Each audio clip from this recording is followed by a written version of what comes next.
A igreja não me aceitou. Ai, fulano me excluiu. Por quê? Porque eu fiz uma tatuagem. Tu fez para quem, diabo? Quem tem Deus por pai não tem autoridade de escolher irmão. Mas o evangelho não é sobre quem é bom.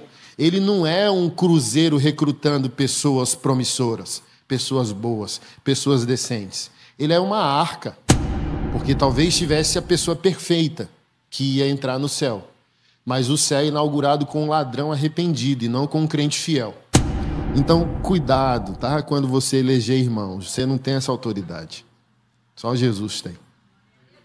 Fala, pessoal, sejam bem-vindos ao nosso canal. Mas antes de assistir esse vídeo, se inscreva no canal, ative as notificações e deixe seu like. Que Deus te abençoe grandemente. Paz, irmãos. Evangelho de Mateus, capítulo 5, verso 1.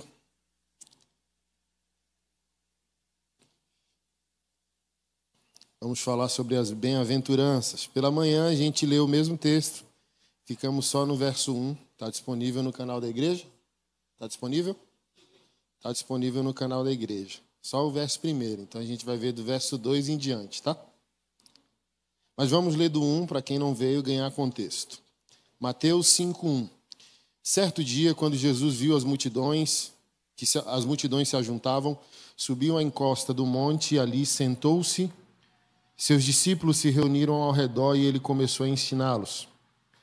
Bem-aventurados, abre aspas, bem-aventurados os pobres de espírito, pois o reino de Deus lhes pertence. Bem-aventurados os que choram, pois serão consolados. Bem-aventurados os humildes, pois herdarão a terra. Bem-aventurados os que têm fome e sede de justiça, pois serão saciados. Bem-aventurados os misericordiosos, pois serão tratados com misericórdia. Bem-aventurados os puros de coração, pois verão a Deus. Bem-aventurados os que promovem a paz, pois serão chamados filhos de Deus. Bem-aventurados os perseguidos por causa da justiça, pois o reino de Deus lhes pertence. Bem-aventurados vocês quando por minha causa sofrerem zombaria e perseguição, e quando outros, mentindo, disserem todo tipo de maldade a seu respeito. Alegrem-se e exultem, porque uma grande recompensa os espera no céu.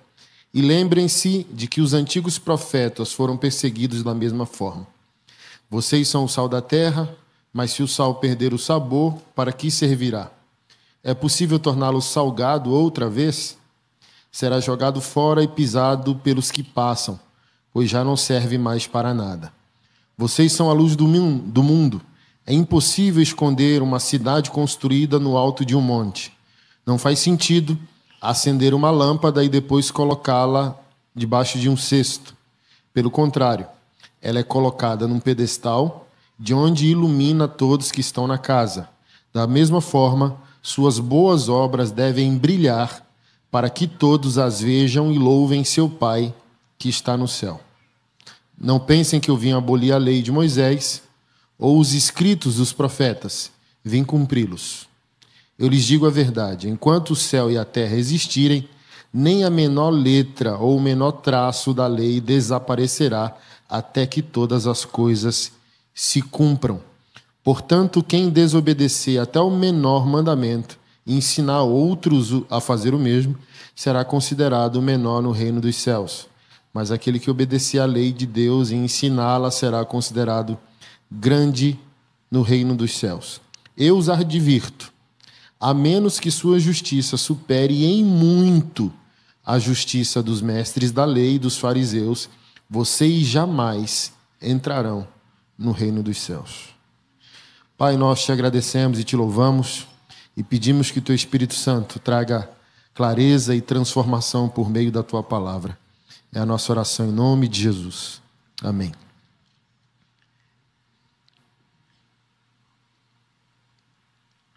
Muitos pensadores cristãos e teólogos chamam o Sermão do Monte da ética cristã, ou a ética do Sermão do Monte.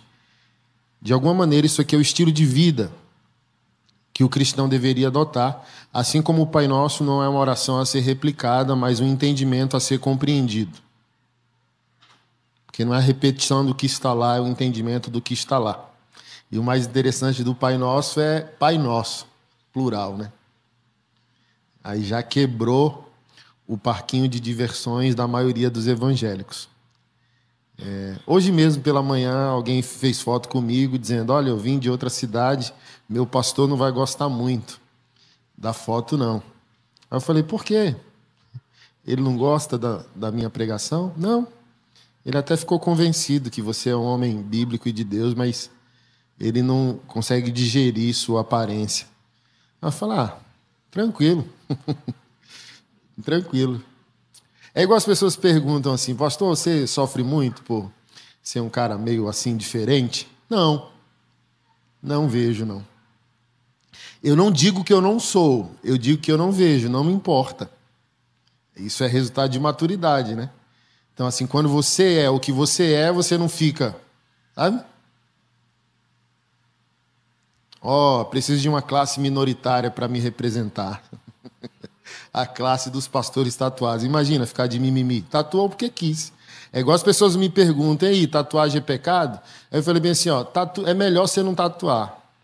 Para ficar de mimimi? Ai, as pessoas, eu abri esse parêntese aqui, né? Acho que é importante se veio ao coração para falar. A igreja não me aceitou. Ai, fulano me excluiu. Por quê? Porque eu fiz uma tatuagem. Tu fez para quem, diabo? E por que fez? Por favor. Fazer para ser aceito? Então, no meu caso, ainda é mais complexo, porque eu não fiz uma tatuagem, eu adotei um estilo de vida, eu sou um tatuado. Diferente, aí você está consciente de todas as consequências, né? Que às vezes você tem que demonstrar por dentro o que as pessoas não estão vendo por fora. Entende o que eu estou dizendo?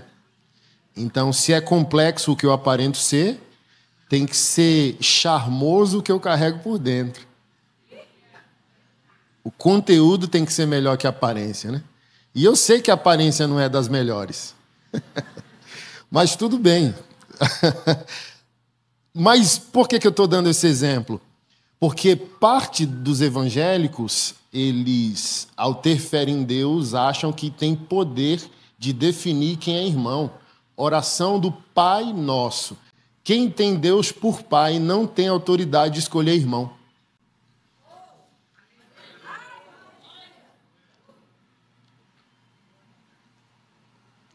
Mas nós somos como o filho mais velho.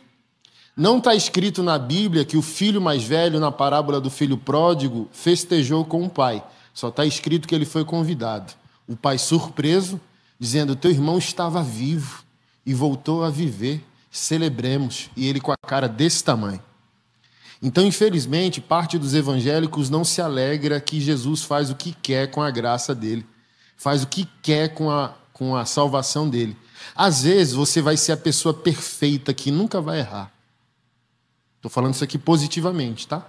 E vai ser salvo. E é filho de Deus. E o outro vai ser o pior que um ser humano pode ser. E se invocar o nome do Senhor, será salvo. E vai para o mesmo céu que você, para esmagar o seu e o meu orgulho. Os evangelhos estão recheados desse exemplo. Tem a parábola dos trabalhadores. Jesus chega às 6 da manhã e diz: você cobra quanto para trabalhar das 6 até às 18? 30. Tá bom, te pago 30. 3 da tarde, Jesus falou bem assim que tinha um grupo de vadios na esquina, desocupados. Aí Jesus falou bem assim: vocês querem trabalhar? Queremos. Pois bem, eu vou contratar vocês das 3 às 6 e vou pagar 30. Aí quem estava trabalhando das 6 falou: é injusto. Aí Jesus volta e diz: como injusto? Eu te paguei o que tu cobrou? Sim. Tu cobrou quanto? 30. Das 6 às 18. Então eu não sou injusto? Eu estou te pagando o que tu me cobrou. Não, mas o senhor está pagando o mesmo para o cara que vai trabalhar 3 horas. E Jesus fala: o dinheiro é de quem? Porque é um problema para ti eu fazer o que eu quiser com o meu dinheiro. E ele estava nesse contexto falando de salvação. Falando que os últimos serão os primeiros serão os últimos. Porque o evangélico tem a tendência de se tornar profissional de Deus. Eu já sei, sabe? Você abre um versículo lá, não. É igual aqueles assim que dizem, nasci na igreja. Eu tenho medo de crente que nasceu na igreja. Porque eu não sabia que tinha sala de parto na igreja. Eu sei que tem templo, que tem departamento infantil, que tem banheiro, que tem cozinha, que tem lanchonete.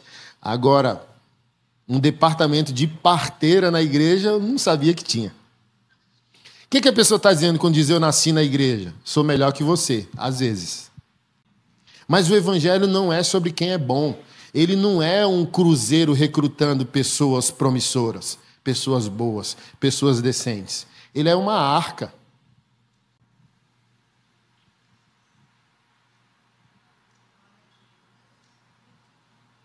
Então a gente quer o lado lindo das coisas, né? Mas a gente, quando pensa em arca, as nossas crianças até pintam no departamento infantil, ninguém fala de excremento fecal, ninguém fala de logística, ninguém fala de uma família alimentando um casal de cada animal. Só cuidar de um elefante seria um trabalho gigantesco, cuidar de comer e cuidar dos seus excrementos. Sabe? Essa é a igreja. E Paulo fala em 1 Coríntios, capítulo 1, verso 27 ao 30, que quando o Senhor nos humilha na graça salvífica, é para que ninguém se orgulhe. Dimas foi salvo aos 49 do segundo tempo, ladrão da cruz, para humilhar nosso orgulho. Porque talvez tivesse a pessoa perfeita que ia entrar no céu. Mas o céu é inaugurado com um ladrão arrependido e não com um crente fiel. Olha que bronca. Ainda hoje estarás comigo no paraíso. Nem tempo de ir para a igreja o ladrão da cruz teve. Nem tempo de ser crente o coitado teve. Se arrependeu, foi salvo, foi morto, foi para o céu. Nem tempo de dizer assim, gente, nem batizado foi. Só foi batizado no fogo, que João Batista prometeu, mas não foi batizado nas águas para o arrependimento dos pecados. Se arrependeu, convencido do pecado, foi morto na cruz. Então, cuidado, tá? Quando você eleger irmãos, você não tem essa autoridade. Só Jesus tem. A casa não é nossa, a gente só é diácono da casa. Amém? E bom.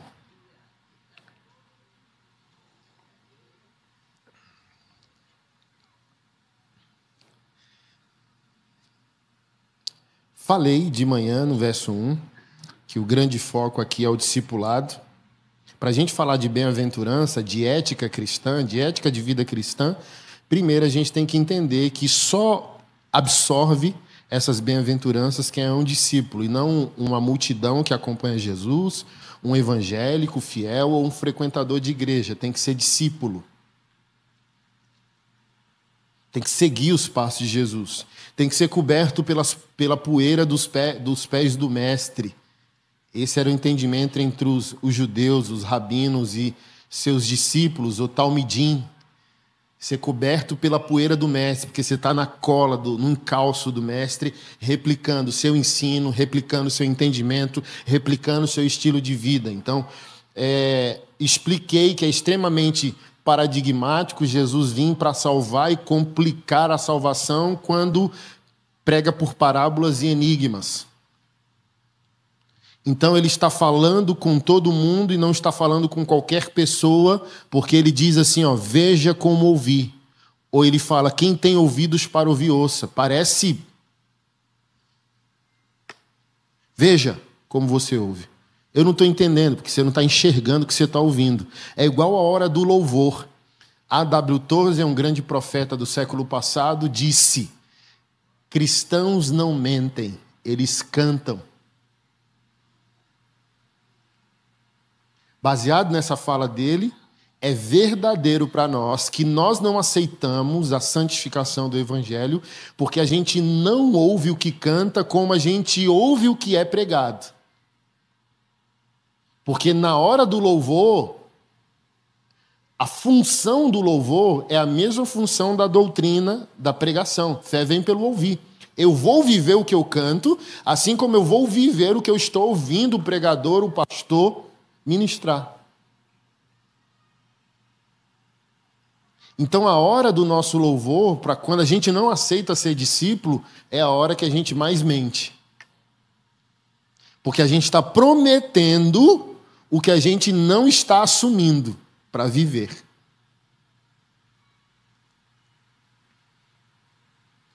Eu tive uma conversa engraçada, descontraída, né? Fiquei com medo do irmão ficar chateado, mas ele levou na esportiva. A gente tem até um coleguismo ali, um respeito, né? Uma amizade, que é o arcanjo do Trazendo a Arca.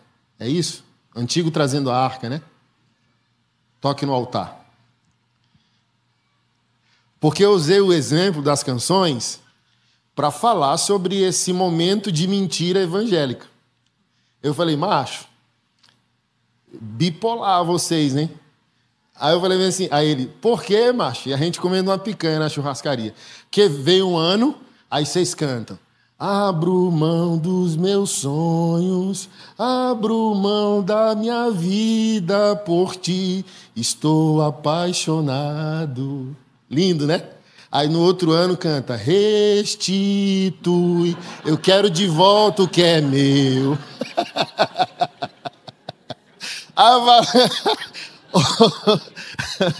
Ou você abriu mão, ou não abriu mão. Aí ele riu e falou, não, macho, é o contrário. Primeiro a gente cantou restitui e depois a gente gravou abro mão.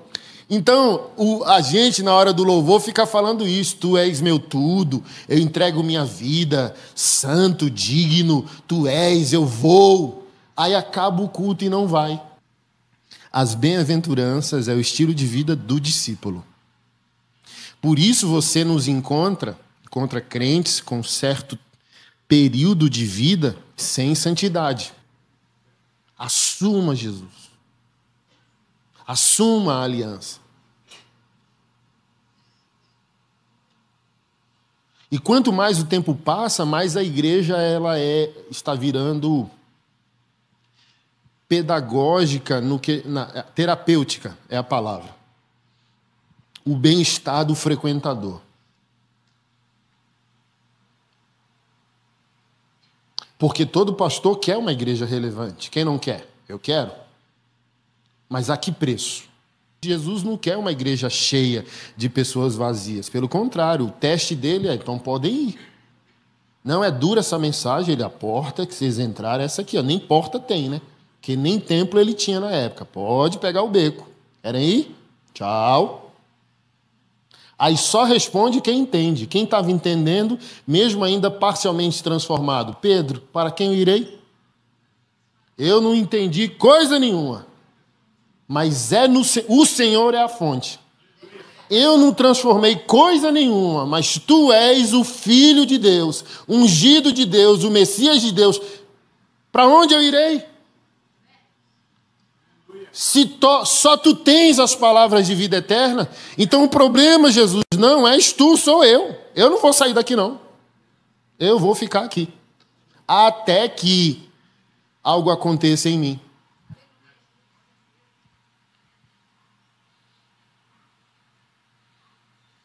Então, hoje tem pastor, personal pastor, babá espiritual. Cintada nunca fez mal a ninguém. Entendeu? Oxi. Os caras ficam meio ofendidos, né, com alguns pastores direto. Não, a gente tem que chamar as coisas pelo nome, só.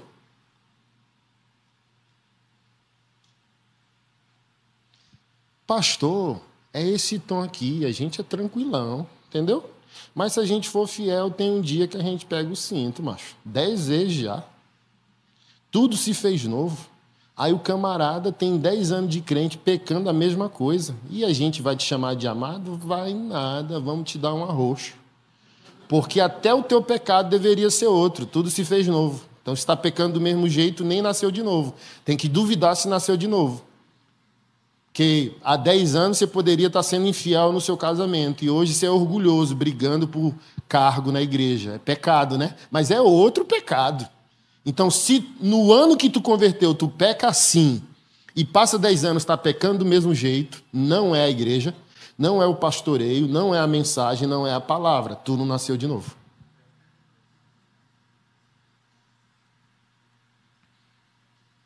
Porque Jesus não fez nada por tua vida em 10 anos. Aí eu estou explicando agora, não é discípulo. Porque o discípulo acontece o que aconteceu com Pedro. Falho, negou, esbravejou, xingou quando negou Jesus. Era meio agressivo, sabe? Meio hemorrágico assim, não levava desaforo para casa. Gostava de uma peixeira, como diz no meu Nordeste. Toda briga puxava uma faca, sabe? Arrancou a orelha do camarada, mas porque ele desviou, porque ele queria era matar o rapaz. Quando foi prender Jesus, ele meteu a espada para arrancar a cabeça do soldado. O cara deu um meio Matrix assim, sabe? Pegou a orelha. Mas em Atos, Lucas diz o seguinte: esse Pedro, é o mesmo homem que conhecemos alguns anos atrás? É o mesmo. Então, verdadeiramente, ele esteve com esse Jesus. Esse é o discípulo. Há mudança na timeline. Se não há mudança, não houve novo nascimento. Você não é chamado para ser frequentador de igreja. Você é chamado para ser discípulo do Cordeiro de Deus.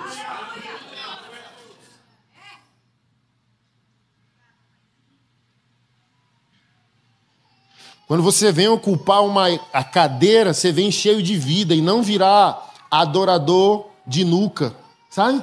O evangélico frequentador de culto é o adorador de nuca. Não conhece a Deus, não quer conhecer a Deus e fica adorando a Deus assistindo o culto pela nuca do irmão. E nunca se compromete, nunca se entrega, nunca se envolve, nunca se aprofunda. Você é chamado a ser um discípulo. Porque tem um momento que Jesus fala para nós, frequentadores, multidão, o seguinte: a partir de agora não chamo mais vocês de servos. Tem que chegar essa hora. Eu chamo vocês de amigos.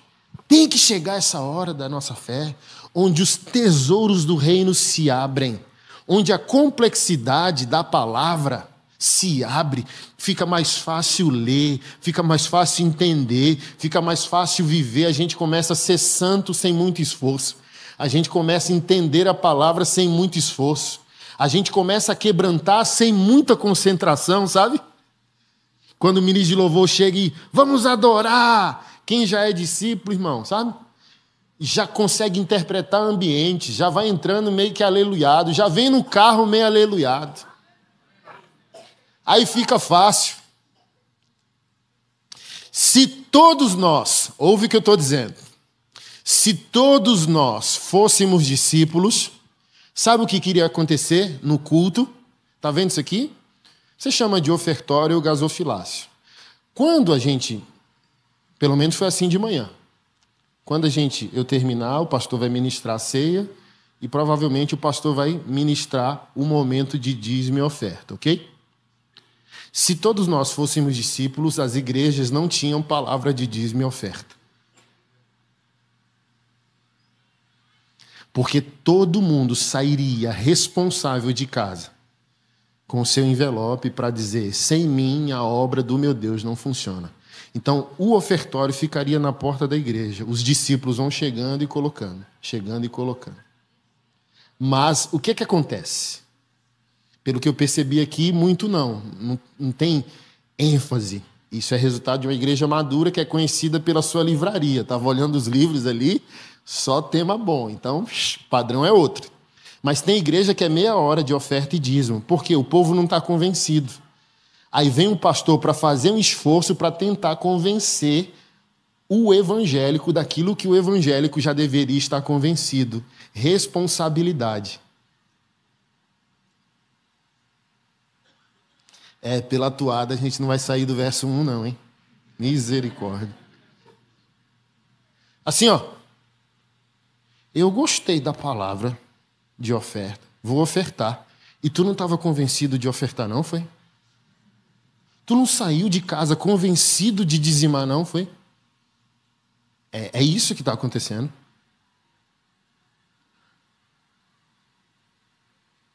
Frequentadores não têm responsabilidade, nem consigo, nem com a própria vida, nem com a própria família, nem com a própria santidade. Imagina se ele vai ter responsabilidade com as coisas do Senhor.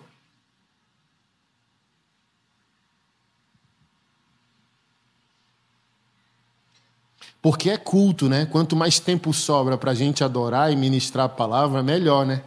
Mas a gente pega metade, parte do culto, para convencer o povo de Deus de algo que o povo de Deus deveria estar convencido.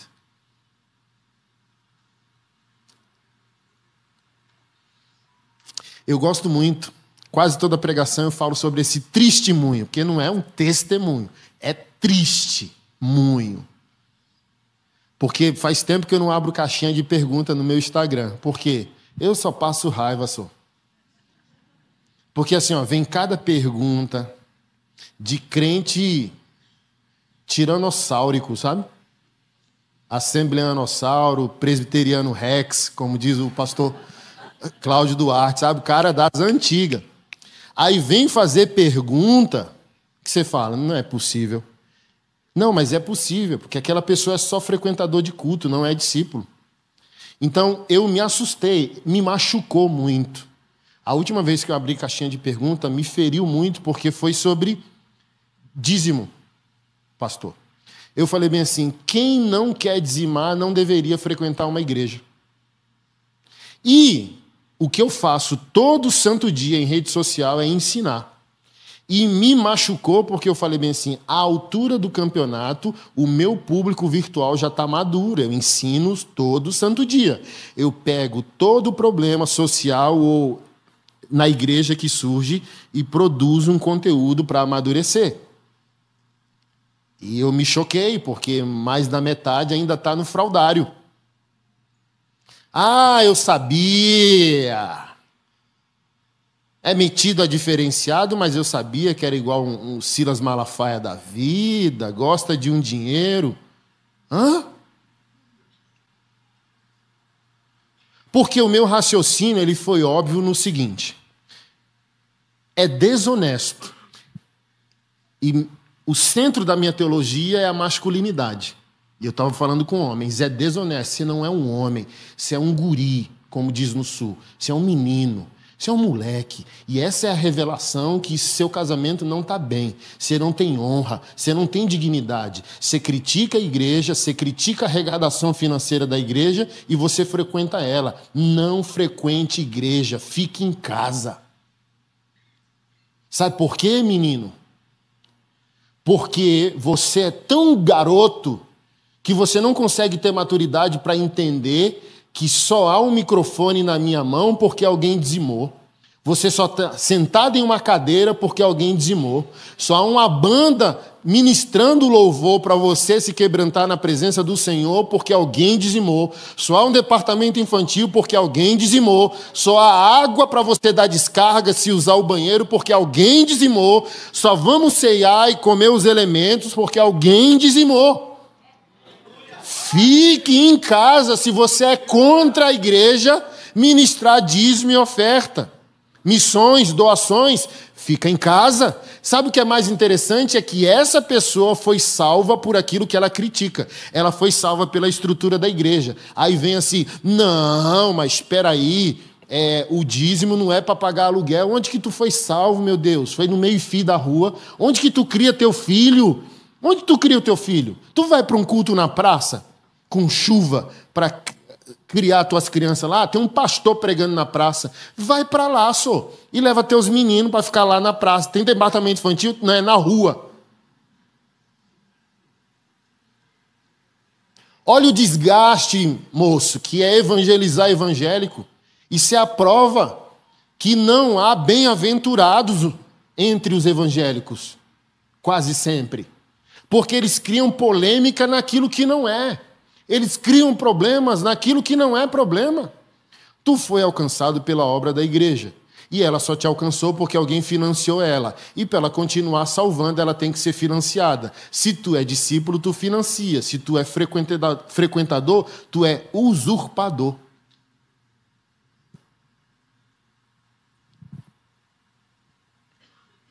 E o homem honrado não participa daquilo que discorda. Então, se houvesse honra, o cara não frequentava uma igreja sequer, ele ficava em casa, porque ele é tão moleque que ele vai usar aquilo que outros homens fizeram na negligência dele. Eu, se discordasse, eu ficava em casa, moço. É a declaração que eu sou um guri. Eu vou viver o benefício do que homens fizeram enquanto eu era negligente.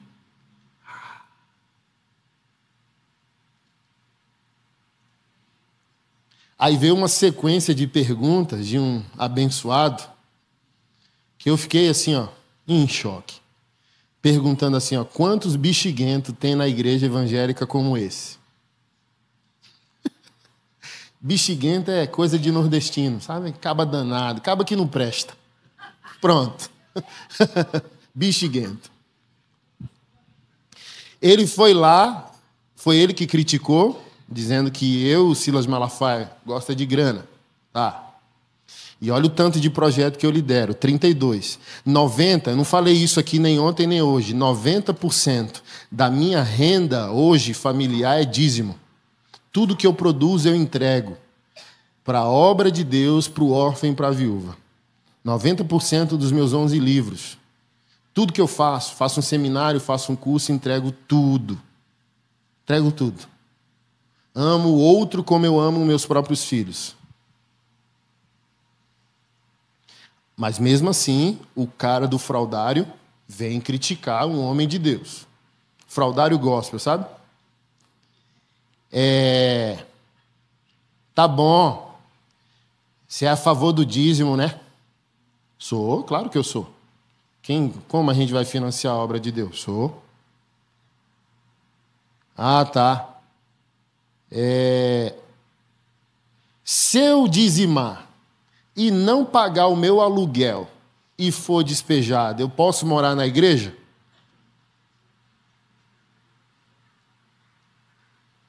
Ele achando que ele fez uma pergunta espetacular, né? Aí eu respondi assim, se a igreja não pagar o aluguel do galpão da congregação e for despejada, ela pode congregar na sua casa? Tem espaço suficiente? Mas ele não quer discutir para melhor. Ele não está discutindo como um discípulo. Vê se essa discussão existia entre os discípulos, entre os apóstolos. É uma discussão para um homem que quer viver um padrão menor e não um padrão maior. Porque, por exemplo, ele diz coisa do Antigo Testamento, mas ele adora um Salmo 23.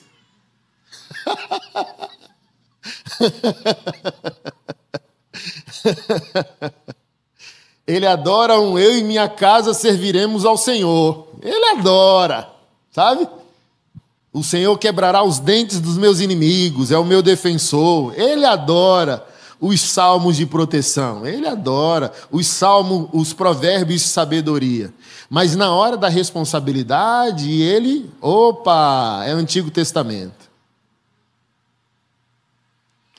Aí eu falei, agora eu respondi o irmão a contento, né? Acho que ele vai ficar satisfeito. Não ficou.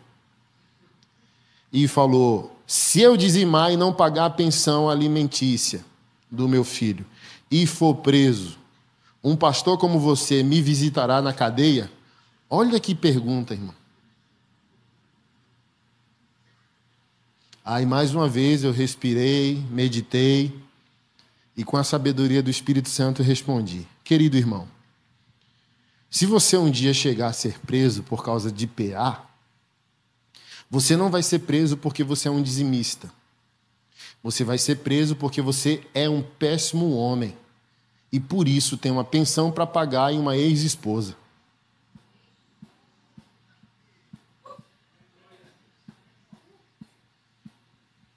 Aí, graças a Deus, ele sumiu. Depois dessa, ele não voltou mais.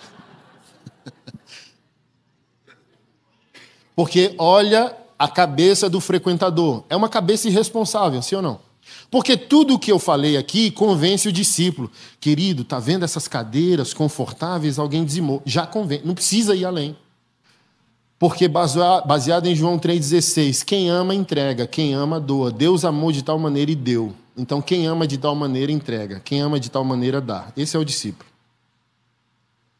Discípulo vive para entregar. Discípulo vive para amar. Discípulo vive para se sacrificar. Ele não existe para consumir. Ele não é um consumidor do produto sagrado. Então, todo o problema da bem-aventurança, se olhar para um crente e não saber que ele é crente, ele é meio crente, ele é um crente 007, não está nítido assim. Porque não é bem-aventurado. As pessoas não estão vendo as qualidades que existem em um discípulo bíblico. Porque o discípulo de Jesus é um bálsamo ao mundo, é uma cura ao mundo.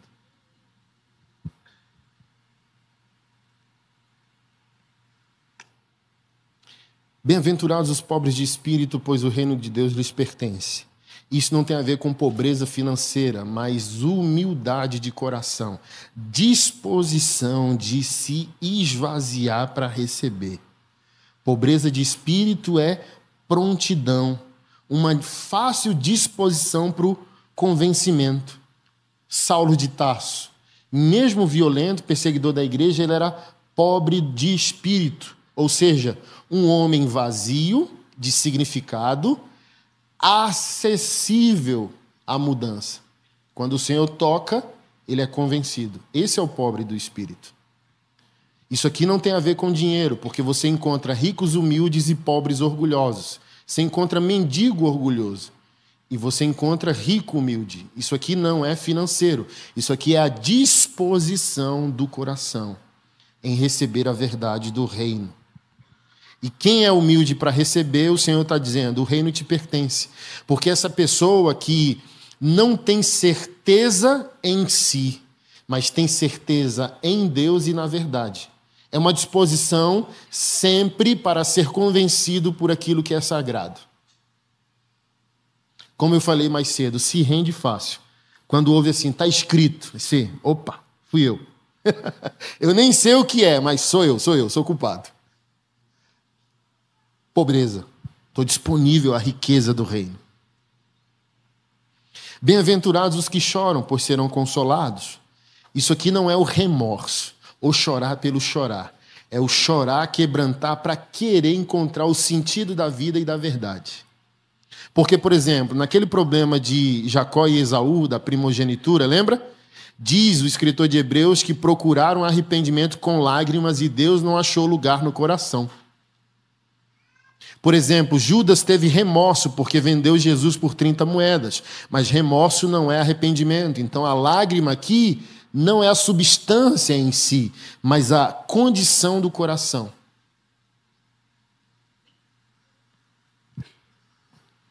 O consolo vem do quebrantamento que deseja a verdade, deseja Deus. Bem-aventurados os humildes, herdarão a terra. Humildade aqui, e eu gosto de analisá-la dessa maneira, é a disposição de crescer e permanecer na mesma altura. A grandeza que Deus propõe são homens grandes, mulheres grandes, nobres, prósperos e às vezes até mesmo socialmente poderosos, mas se mantendo na mesma estatura espiritual. Você olha para eles e não encontra arrogância. Mas qual é o problema geral do ser humano que a gente pode analisar na nossa cultura brasileira, na música, no funk, no rap? Quando uma pessoa sai da pobreza social em si e começa a prosperar, ela acredita que a riqueza tem que ser demonstrada pela estética. E não consegue ter contentamento. Então, humildade, mais uma vez aqui, não é franciscanismo. Ai, sou pobre, pobre de maré desci. Não. Você tem que buscar a grandeza, de alguma maneira, porque você é assaltado por Adão e Eva, não apenas na questão da salvação eterna, mas em questões daquilo que você poderia ser aqui na terra em vida e não consegue ser porque você está limitado por causa da herança do pecado de Adão e Eva. Mas quantos de nós têm a capacidade de crescer e permanecer? Quase ninguém. Tem que ser intencional. Só é possível ao discípulo. É um treinamento. Então você chega no cara do funk, aí o cara bota um anel de ouro em cada dedo. Quanto mais órfão, mais ostentador.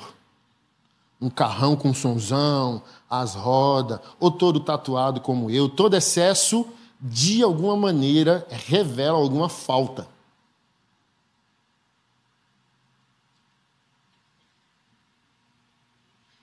Imagina você encontrar alguém santo, humilde. Paulo se tornou santo e humilde. Era um assassino, perseguidor da igreja.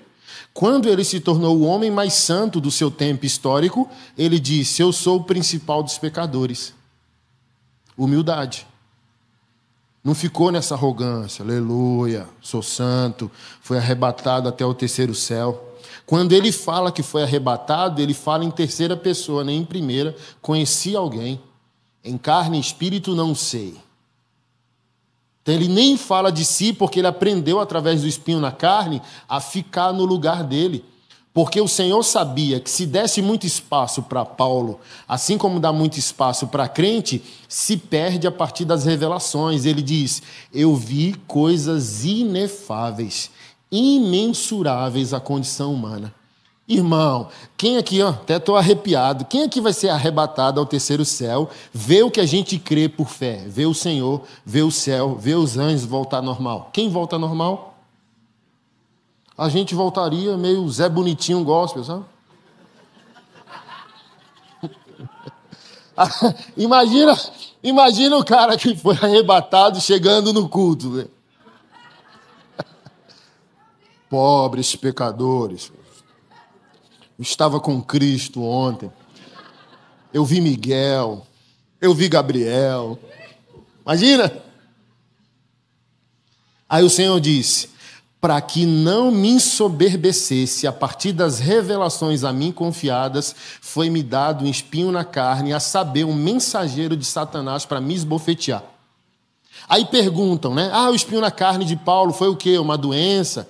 Alguns dizem que ele tinha um problema na vista, de tanta perseguição e agressão que ele sofreu, mas no final do texto ele explica: portanto, agora me glorio nas perseguições. Então, Deus entendeu que a única maneira de continuar tendo Paulo em humildade era perseguição. Mate ele. Então, assim, se ele parasse para tomar um café, ele viraria o Zé Bonitinho gospel. Aleluia, cruzaria a perna. Então. Mas quando ele queria sentar para se orgulhar, é ele! Aí ele tinha que correr. Pega ele, prende ele, mata ele, é ele. E ele herdou a terra. Mesmo tendo sido morto, decapitado, ele viveu melhor de Deus aqui na terra. Porque ele entendeu assim, viver é Cristo, morrer é lucro. Ele escreveu 70% do Novo Testamento, isso é reinar em vida. Ele evangelizou a Ásia com uma pouca equipe missionária, isso é reinar em vida. Ele herdou a terra. Bem-aventurados os que têm fome e sede de justiça, serão saciados. Isso aqui não é a justiça humana, muito menos a justiça social. É justamente o desejo central em como as coisas funcionam na perspectiva de Deus. Quando a gente olha para o mundo em suas desordens, injustiças, a gente deseja que as coisas pudessem funcionar como Deus pensa que poderia funcionar. E a gente fica insatisfeito. O discípulo de Cristo é uma pessoa descontente, feliz, plena, porém descontente, porque o mundo está sem forma, o mundo não responde, o mundo não glorifica. Então a gente tem fome e sede de justiça. Os anjos têm. Apocalipse 11:18 diz que os anjos em adoração a Jesus, diz: Jesus, chegou a tua hora de destruíres os destruidores da terra. Então tudo que destruiu a glória de Deus e seres humanos na terra está contabilizado no livro e vai ser cobrado. Corrupção, feminicídio, aborto, guerras, está tudo ali. Se não clamaram ao Senhor aos 49 do segundo tempo, vão prestar conta. E vai ser muito duro essa prestação de contas ao Senhor. Bem-aventurados os misericordiosos, pois serão tratados com misericórdia. Só o discípulo consegue ser misericordioso. Porque sem Cristo, misericórdia é trapo de imundícia. Só em Cristo conseguimos ser verdadeiramente misericordiosos, verdadeiramente compassivos. Você quer um exemplo disso? Uma pessoa como eu, sociologicamente complexa, né? Eu não sou, as pessoas sabem minha posição política, que sou um conservador, mas não acham que eu sou amado por conservadores, não. Eu sou uma pessoa extremamente complexa quando o outro me lê, porque sou um homem de Deus. Em que aspecto? O conservador na política olha para mim e não crê que eu sou, por causa dessa roupa aqui, ó. E a pessoa progressista me odeia porque acha que eu sou um traidor, porque tenho cara de progressista e sou conservador. Então ninguém me quer. Só o evangelho me quer. Glória a Deus por isso, né? E as pessoas não conseguem ter misericórdia. Por que é difícil para um conservador me absorver e crer que eu sou um conservador? Porque como homem de Deus eu tenho que ter misericórdia. Eu não defendo frases que estão na boca de alguns conservadores, bandido bom é bandido morto. Não. A pessoa de Deus não crê nisso. A pessoa de Deus crê que a justiça tem que ser feita, o criminoso tem que ser preso. Eu creio que numa sociedade justa, pena de morte não é um problema para o Evangelho, mediante Romanos 12. Porém, a Bíblia diz que Deus não tem prazer na morte do ímpio. A justiça tem que ser feita. E mesmo que o ímpio morra, Deus não encara a morte dele com alegria, porque Deus quer salvar e não destruir.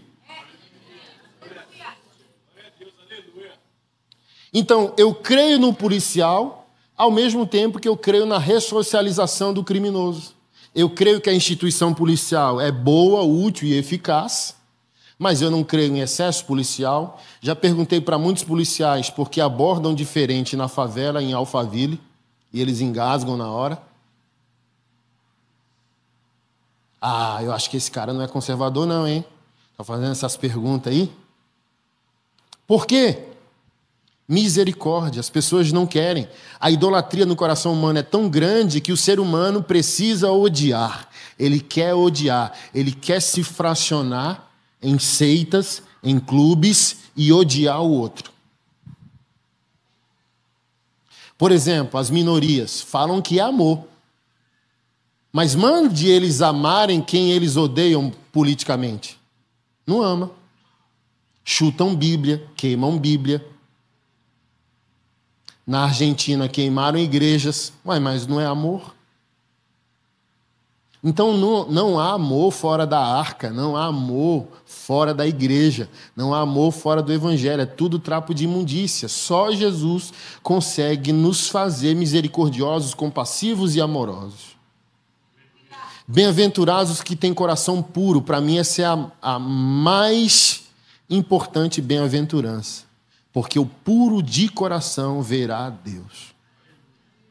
Você não pode virar não leva o desaforo para casa, porque a melhor qualidade de um crente é ser besta. No bom sentido. Você foi enganado 100 vezes e está disponível a ser enganado a 100ª, porque você está disponível em crer nas pessoas. Quanto mais você ama as pessoas de maneira bíblica, você culpa elas para o dia do juízo. Elas são indesculpáveis, assim como Judas Iscariotes se aproximou tanto da luz da verdade do Filho de Deus que não tem nenhuma justificativa que o defenda no dia do Senhor. Então a gente não consegue controlar como as pessoas agradecem ao nosso amor. Mas um verdadeiro discípulo de Cristo assumiu uma disposição de ser traído, enganado, passado para trás, porque continua crendo, mesmo decepcionado. Porque eu prefiro manter pureza de coração e não perder a visão do meu Deus, do que virar um malandrão gospel que não leva a desaforo e não conseguir mais enxergar Deus. Eu prefiro ser bobo e ser quebrantado. Eu prefiro que me passem para trás, que eu perca diante dos homens e não perca diante de Deus. Então leve desaforo para casa, sim. Brigou no trânsito, vai embora, só. Perdoe a batida. O Senhor vai dar dinheiro para você pagar. Sabe? Desce não. Você nem sabe que tipo de maluco tem lá no outro carro. Vai embora. Leve desaforo para casa. Maior qualidade de um crente. Não sei qual é a gíria aqui. Lá para nós é engolir sapo. Engolir um sapo, hein? Aqui tem? Engula o sapo. Ela gostou. Engula o sapo. Jesus engoliu o sapo, só. Ele poderia ter matado a gente tudo, sim ou não? Ele não tinha obrigação nenhuma de nos amar e nos redimir. Ele decidiu engolir o sapo, engoliu a ofensa. Bem-aventurados os que promovem a paz, serão chamados filhos de Deus. Lembrando que a paz talvez primeiro seja estabelecida através de uma guerra. Jesus está em guerra. A paz sem fim virá porque ele está em guerra. Então, como eu falei de manhã, não queira fazer de Jesus um meme de ursinho carinhoso, amor, amor, amor. Não. Para ter paz, às vezes precisa da guerra. Mas você está fazendo a guerra para estabelecer a paz. Jesus está confrontando o pecado, fazendo guerra contra o pecado para estabelecer santidade eterna. Isso é guerra. Visualize isso. Bem-aventurados os perseguidos por causa da justiça, pois o reino de Deus lhes pertence. Faça o que é certo e as consequências entregue a Deus. Muitas pessoas têm medo de viver o que é certo porque vai perder relacionamentos e contextos. Quando eu me converti e a metanoia aconteceu, sabe o que eu fiz? Pedi demissão do meu emprego, porque primeiro eu roubava meu patrão. Tinha um acordo com a Caixa, trabalhava numa autopeça de caminhão. Então, a moça do caixa cancelava notas e sexta-feira a gente dividia os cancelamentos da nota. Então, quando eu me converti, imediatamente a metanoia acontece. Eu vou ter que confessar o pecado que eu cometi. Então, eu cheguei na sala do meu patrão dizendo bem assim, eu quero demissão. Tá.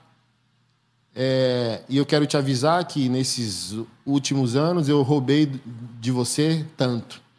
Então, eu acho que o meu acordo vai ficar uns 12 mil. Mediante o que eu te roubei, eu acho que só uns 500 você tem que me pagar no acordo. Então, manda para o contador, calcula direitinho, mas não tem problema nenhum. Te peço perdão. Não, mas se eu te perdoar e você ficar, não, eu não quero, porque você engana seus clientes.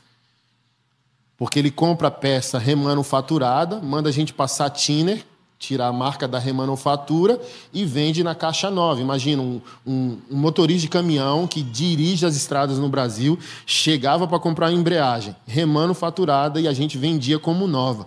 Imagina se o cara morre. Eu falei bem assim, você é um cara mau e, pelo que eu sei, ganancioso, você não vai se arrepender e você nem quer ouvir essa conversa de crente, mas eu não posso trabalhar para um homem injusto como você. Então, estou falando o que eu fiz, aceito o dano do que eu fiz e não quero trabalhar para você, porque se eu ficar nessa empresa, eu tenho que continuar mentindo e eu não quero mentir mais.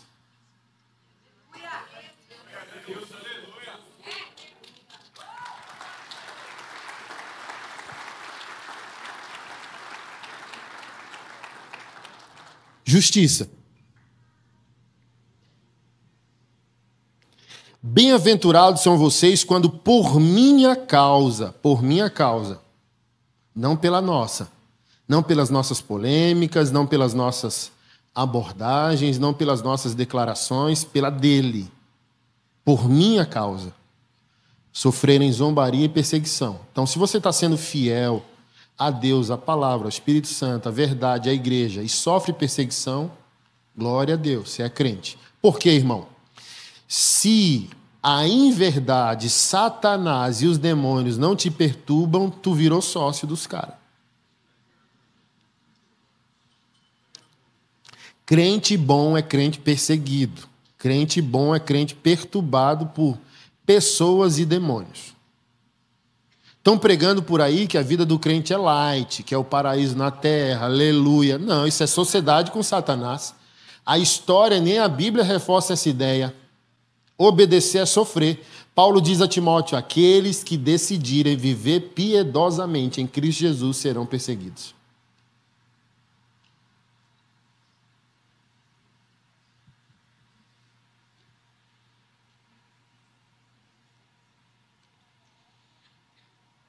Então não confio muito em crente, assim, sem uma vida tribulada. Você precisa de umas tribulação, de vez em quando, entendeu? Os problemas, uns ataques. Porque o diabo é assim, ó. Blindou o casamento, vou atacar o filho. Blindou o filho, vou atacar o dinheiro. Blindou o dinheiro, vou atacar a saúde. Não, ele não para.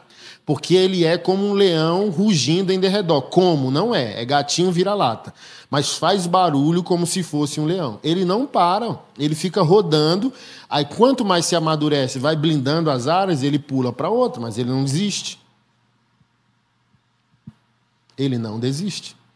Ele vai lá, te tenta numa área, vê que você fortaleceu, daqui um ano ele volta na mesma área para ver se você continua fiel. Se tiver meio prego no angu, ele entra. Só as gírias diferentes, né? Hoje vocês aprendendo, né?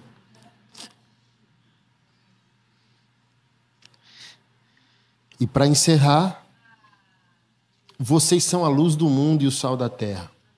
Percebe que não está, vocês são a luz da igreja e o sal da igreja, do mundo. Passamos pela igreja para cumprir o propósito evangélico fora dela. Sempre digo assim, ó, igreja é para crente, o que posto de gasolina é para carro. Ninguém aqui compra carro dizendo, que posto eu vou deixar meu carro?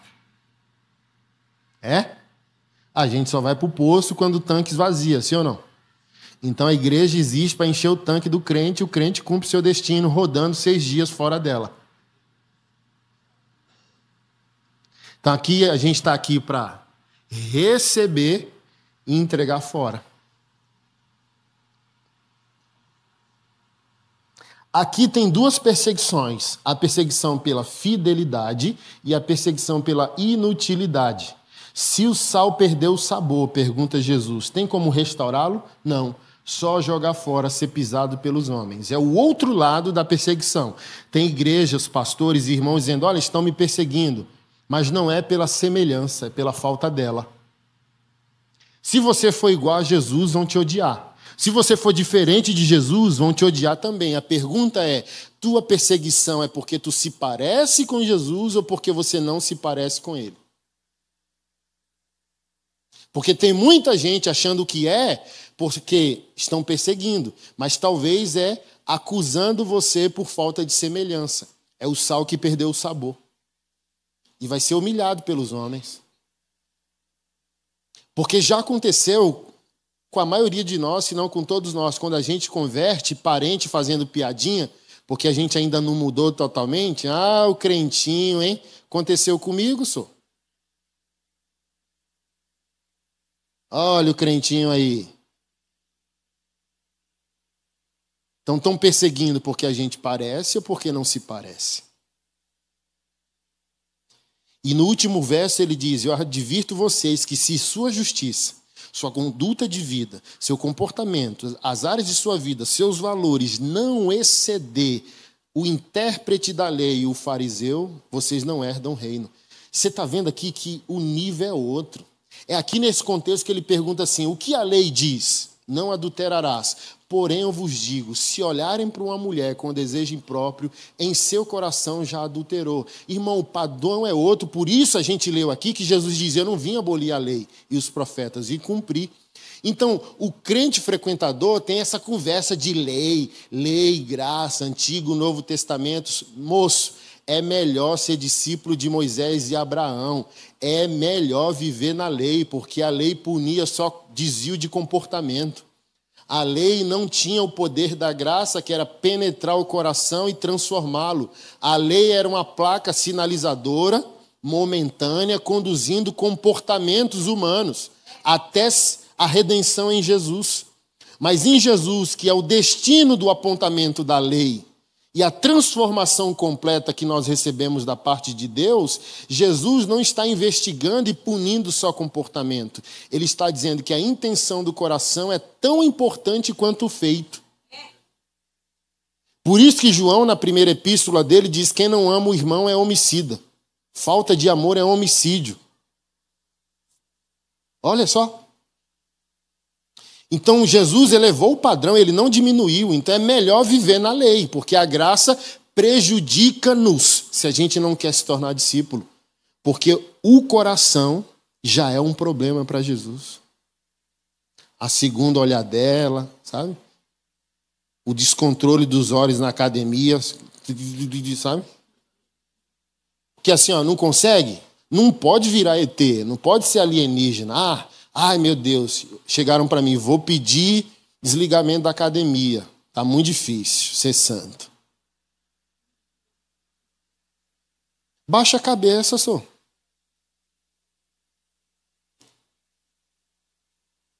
Treine-se. Não consigo. Não olha a segunda vez. Não consigo. Faz a série, baixa a cabeça. Faz a série, bota a mão no olho. Faça alguma coisa. Mas você é chamado para ser santo no mundo e não santo em Marte. Você vai ser testado. Ser santo numa bolha, ser santo no culto. O culto não é a totalidade da nossa vida. O dia tem 24 horas. Multiplica isso por 7 dias da semana. A gente está em culto menos de 10% da nossa semana. Então a gente está dizendo, eu sou santo só no culto? Não, você vai ser testado fora do culto. Você vai ser testado fora da igreja.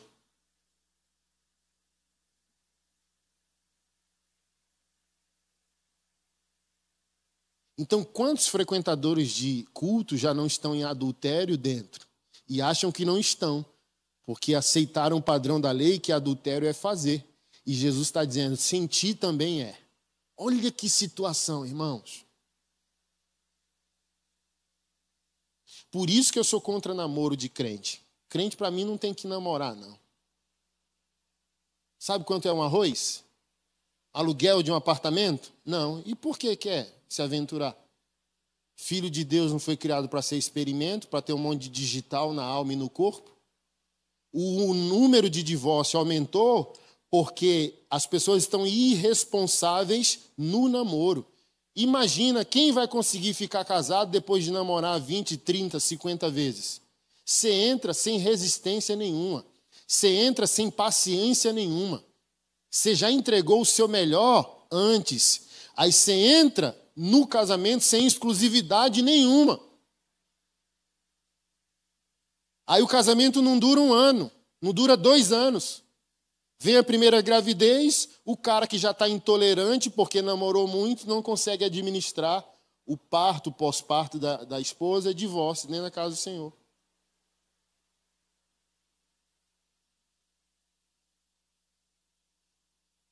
Aí você vê o frequentador fala assim, que é isso, rapaz, que absurdo, não concorda com o namoro. Para o discípulo faz sentido, ele pondera. O discípulo pode até não concordar com o que eu estou falando, mas ele diz, pois é, vou refletir. Porque se falassem isso, estou convertido há 22 anos, para mim, eu acato. Porque está vindo de uma lógica. E eu sei aqui, quem teve vida pregressa antes da conversão, sabe muito bem o que eu estou falando e o dano. Você entra todo quebrado dentro de um casamento. Quando você tem um passado forte, um passado promíscuo, um passado...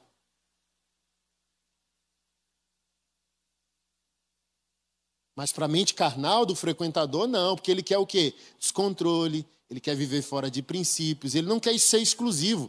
Isso aqui, quando eu digo não invista em namoro, eu estou falando de exclusividade. Como eu vou conhecer a pessoa, então? Onde está na Bíblia que você tem que conhecer pessoa? Está na Bíblia que você tem que conhecer Deus.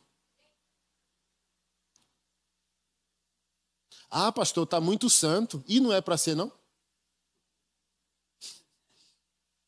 Porque assim, em Deus você tem, no mínimo, bom senso e maturidade de fazer uma escolha. Tem muita irmã solteirona por causa do feminismo depois dos 30 com o dedo quebrado, hein? Escolhendo mal, porque está só e está com medo. Ai, meu Deus. Irmão, o mundo não está tão em crise que Deus não tem os seus guardados.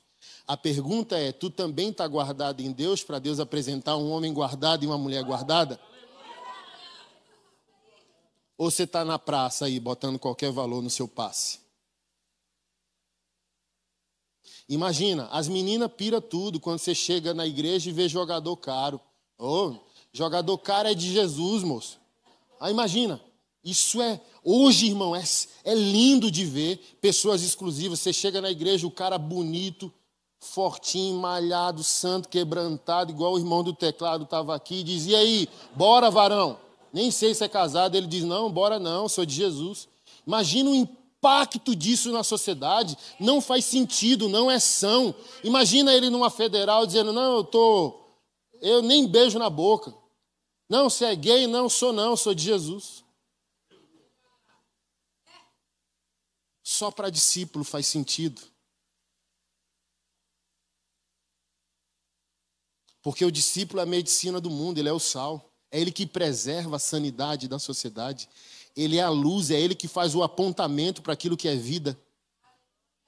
O frequentador não, como diz o texto, é uma luz escondida debaixo de um velador. E o discípulo era a luz no meio da sala, dizendo, ei, sigam-me.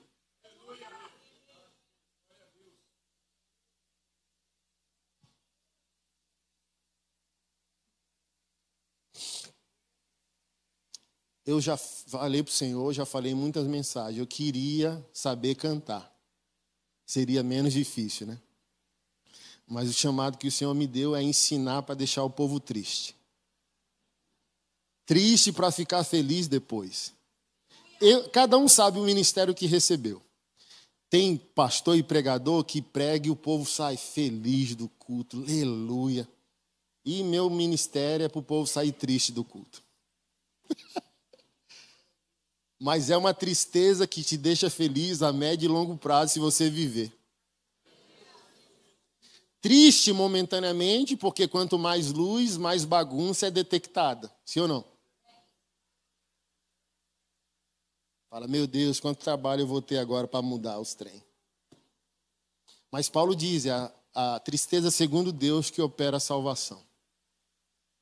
E deixa essa mensagem aos jovens aí, fique na pista não, você é dele. Tá com 15 anos, 16, para que namorar? Vai correr perigo.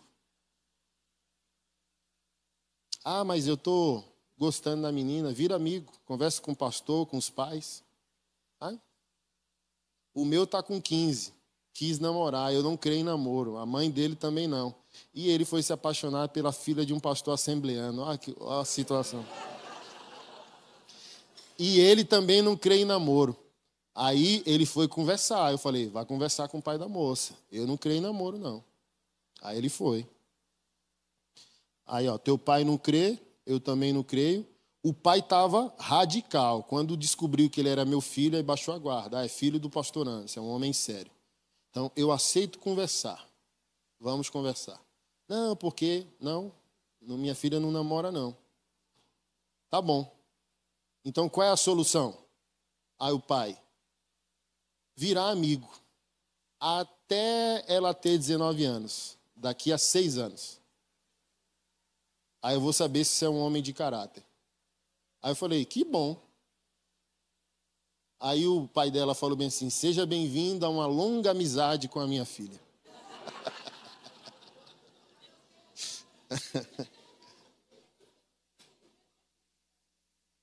E não é porque é o meu filho que vai dar certo. É se ele decidir ser um discípulo de Cristo e um homem correto, para não queimar as etapas. Se ele quebrar o padrão, ele quebrou. Mas eu ofereci o padrão e o pai da moça também ofereceu o padrão. Só comece se estiver em condições de pagar o boleto financeiro e espiritual da relação. Porque eu falei para ele assim, ó, como que eu vou deixar tu namorar se tu vai pro cinema com meu dinheiro? Que mulher vai respeitar esse homem? Pai, faz o Pix.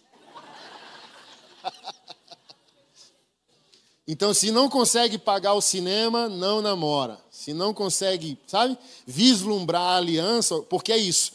Só começa se o fim for o altar. Vamos começar com a possibilidade de casar. Aí sim. Guardado pelos pais e pela sua liderança, redondo. Agora, irmão, não tem maturidade, não tem caráter, não tem dinheiro, vá adorar só. Compre um cachorro para matar suas carências, sabe? Compre um pet, um periquito, um calopsita e vá ler a Bíblia. Fica de pé, vamos orar. Senhor, nós te agradecemos por essa noite, te agradecemos pela tua graça, teu amor em Jesus Cristo, nosso Senhor.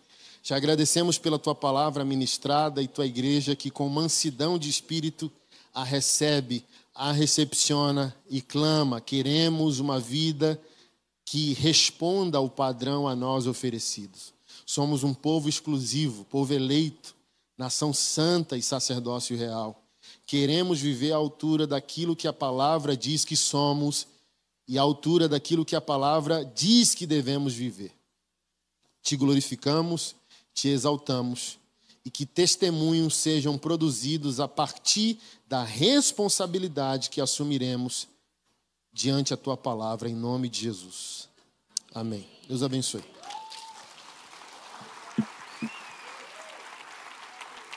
Não vai passar o vídeo?